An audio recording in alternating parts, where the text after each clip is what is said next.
Assalamualaikum warahmatullahi wabarakatuh. Tema yang akan kita bahas tentang 7 langkah penguatan agar anak percaya diri. Pada kesempatan yang baik ini, kita akan sama-sama eksplorasi apa saja sih langkah-langkah yang dapat dilakukan oleh guru ataupun orang dewasa agar anak mempunyai kepercayaan diri yang tinggi, berani mengemukakan pendapat, berani tampil di depan teman-temannya, dan keberanian-keberanian lain yang positif yang bisa ditampilkan. Landasan yang mendasari pentingnya langkah-langkah yang dibuat oleh guru untuk menguatkan pendidikan karakter khususnya percaya diri adalah sebagai berikut. Yang pertama, perlu kita pahamkan bahwa karakter terbentuk dari aktivitas yang rutin dan biasa. Artinya kebiasaan akan membentuk sebuah karakter pada anak. Yang kedua, keteladanan menjadi penguat atas kebiasaan anak.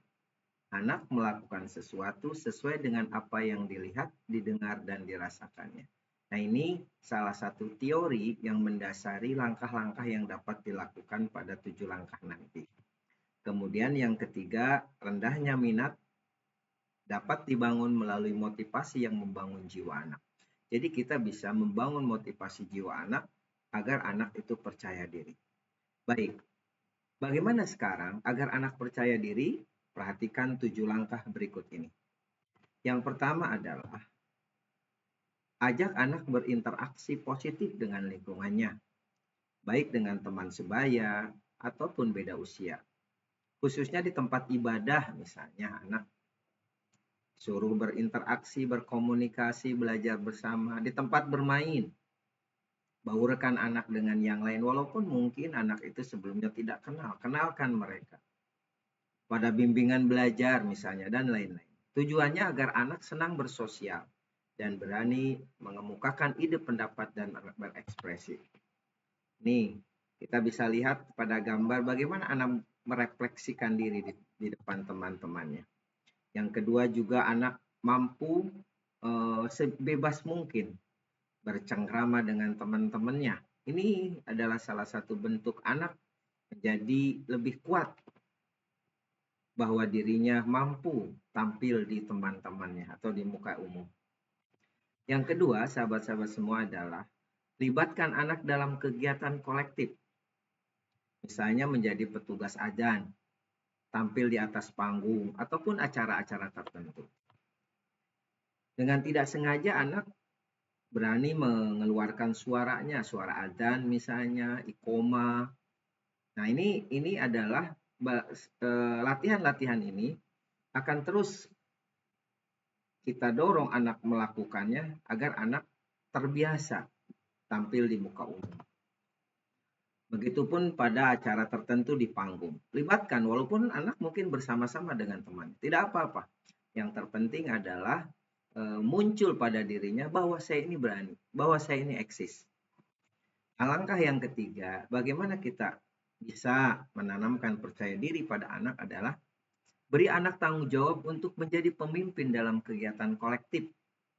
Misalnya menjadi imam dalam sholat berjamaah, menjadi pimpinan regu dalam pramuka, menjadi ketua regu. Nah, ini tidak sengaja ketika anak ditunjuk kemudian mau, dia akan bangkit. Dia akan berani bicara, berani bersikap, berani menampilkan dirinya secara bertahap.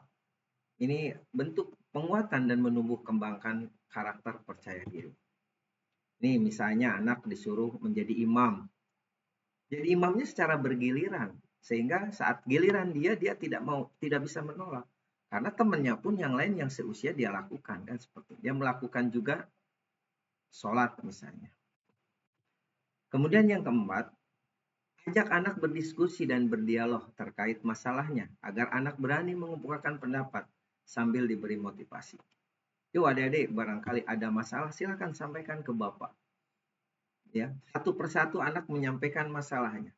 Yang tadinya tidak berani, dia jadi berani. Yang tadinya dia minder, jadi berani bicara. Karena apa? Karena di situ Dia melihat teman sebayanya pun berani mengemukakan pendapatnya. Nah, dengan berdialog inilah akan menjadi motivasi anak lebih percaya diri. Yang kelima adalah buat anak belajar kelompok dan masing-masing harus mengemukakan pendapat dan kesimpulannya secara bergantian.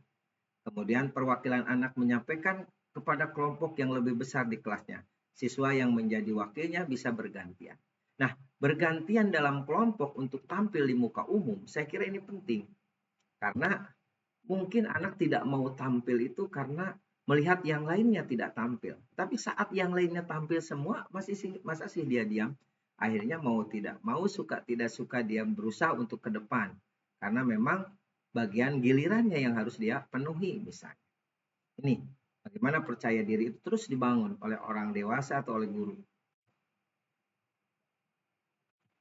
Nomor 6 adalah jika anak di kelas itu ada 40 orang misalnya, bagi anak ke dalam kelompok. Setiap kelompok ada 5 orang, beri mereka tanggung jawab dalam memimpin acara formal.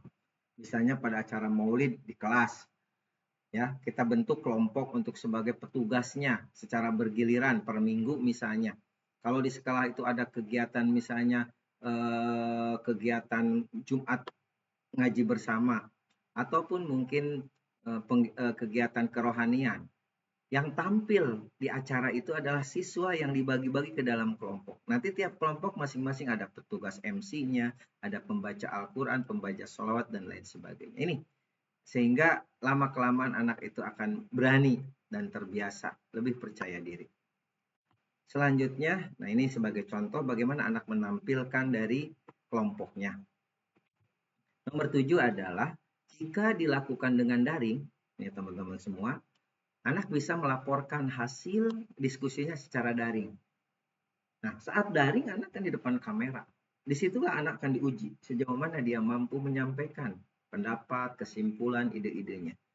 Dengan menjelaskan isi laporan, dengan demikian anak dilatih percaya diri menyampaikan laporan di depan kamera kepada rekan lain dan gurunya. Itu tidak mudah. Mungkin ada anak yang malu, tidak biasa, tapi dengan motivasi, dorongan, dan pembiasaan yang dibangun, insya Allah anak akan lebih percaya diri. Ini seperti dalam gambar, anak tertawa, tersenyum, berekspresi di depan layar. Ini kan sangat membantu mereka itu meyakinkan akan dirinya.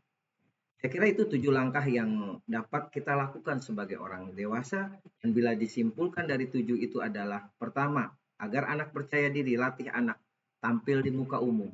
Yang kedua, libatkan anak pada kegiatan kolektif. Yang ketiga, anak diberi tanggung jawab dalam kelompok. Yang keempat, anak sering diajak dialog. Yang kelima, beri anak tugas menyampaikan laporan kelompoknya. Yang keenam, berikan tugas khusus pada kegiatan di kelas. Dan latih anak berbicara pada layar kegiatan daring. Oke, mudah-mudahan bermanfaat. Selamat mencoba. Insya Allah, bangun karakter anak oleh kita sebagai guru agar mereka menjadi anak-anak yang hebat dan luar biasa di masa yang akan datang. Terima kasih. Wassalamualaikum warahmatullahi wabarakatuh.